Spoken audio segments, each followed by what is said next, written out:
Whew. Beautiful day in the DR. Sunday, fun day, 12-mile run. Could you help me? Since you've scrolled on this and it's approaching 9 seconds before you go on to the next thing, could you respond below? How often do you go on vacation? So that's all I need. That's all I need. And that would help me a lot. If you could do that, appreciate it. And if you'd like to be passively entertained and or give me a reason to talk to my device while I'm running, keep listening for the reasoning why. Because I am out of touch with vacations. Not because I live in paradise now full time, but because I've never had a regular life. I grew up super poor. We went on vacation once in a while, and then it was always at Disneyland. I don't even know why that was the thing. It's like our poor family. My parents worked so hard to scrape up enough money, and maybe there's like a discount. So they're like, there was one place you could take, 4 kids to, and this is 20 years ago, 30 years ago, actually, shoot. And then I got kicked out of my house when I was 18, and finished high school working part-time. Kind of maintained the same work dynamic for a number of years through college, through chiropractic college, and then I opened up my own practice, and I had Pas buen dia, gracias. And then from 2012, I had a $1,600 monthly student loan payment that was due, and no income in a business. So I, in an industry, chiropractic, that everyone said half of them fail at, and then they're not real doctors, and it's going to be different than what I thought it was going to be. So I had a moment where I was like, opened my practice in 2012, and let me think backwards if I could. 2020 was the last year we took group trips with, so 2016 was when I took my first vacation, and 2015, 2016. Sorry, my brain's a little baked right now, so forgive me if my dates are wrong. I don't even know if I'm running the right way, to be honest. Going back a different route than I came.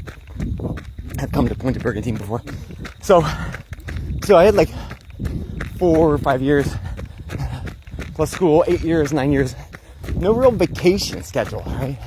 We would take little family camping trips, but it was not like going on vacation in the traditional sense. So 2015-16, we started doing weekly trips to all-inclusive resorts in Mexico with a group of friends. And let me tell you, that was awesome. And we did that every year. It was like the highlight of the year. And it was more than just like a vacation, because it was with our friends that had kids that were same age, and so the kids all like played, and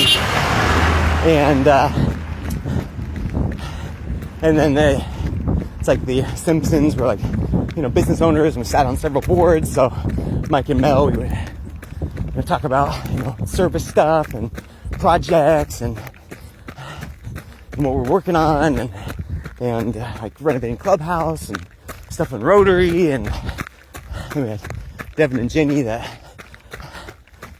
we're good friends with, and Jenny was my office manager, so talk about future plans for the office. So it was like, for me, like the perfect thing, right? It's like everything's taken care of, and people to connect with and have meaningful conversations. 10:48. And also allowed my wife to have the ability to enjoy her vacation, because this is what I do in order to burn off my energy and focus my mind. Is I go run long distances. So on vacation, it's even more. It's like 20 miles a day, 10, 20 miles a day minimum, in order to become chill enough to be where I can actually be in vacation mode, as people say. So I have no idea of what regular people, normal people, I am the abnormal, do for vacations. How long they take, what the driving force is, what they're going for. And even this week, as my hands, I have like probably 1,000 slivers in my hands right now, because we're cutting down these spiny bushes in order to prepare the farmland for our neighbor who has cows that he needs more feed. So we're cutting these things down, 100-degree weather, blazing heat. This guy is super nice. It's on the way down. Dragons here are crazy, but they're super nice. And we had a moment where the kids were complaining, and I had a moment where I looked at Chelsea and was like, so what would you do if you lived in paradise and got to do whatever you want? Chop down spiny bushes for our neighbor who's not here helping. It's like such an interesting juxtaposition to be in. Like, we could do anything in the world right now. We're doing the most miserable, hot, painful thing in order to help our friends. Because here's the simple truth. My hands are sore right now. My legs are cut up, my chest is cut up, my arms. It's pretty good to have lacerations in my arms from these death bushes. But the Dominican people, even though that's a developing nation and it's expanding, like, that's just their regular everyday experience. That's just what is normal for them, you know? And it's kind of a humbling experience. So, which brings it full circle, even though it sucks. It is so rewarding in such a most profound and deeply humbling way to choose to do something that is just absolutely miserable, knowing that it's going to help other people. And Pedro, again, his cows produces milk, which is what produces his ability to make money and then take care of his whole family. His whole family, probably like 10 adults live in one tiny house. And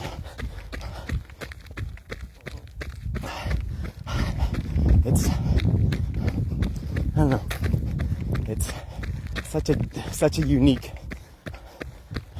ability, feeling, sensation, experience to help someone. But I don't know, it's like exponentiated when that helping one person then helps other people. You know what I mean? Okay, so I'm gonna come up with my 9 mark. Got 2 more fast ones to run, so I can't talk and do this at the same time. Please, if you could, maybe I'll turn this into a poll so it's a click instead of having to type. How often do you take vacations? Shoot. Let's see, the screen's too bright. If I can even cancel this. Here we go.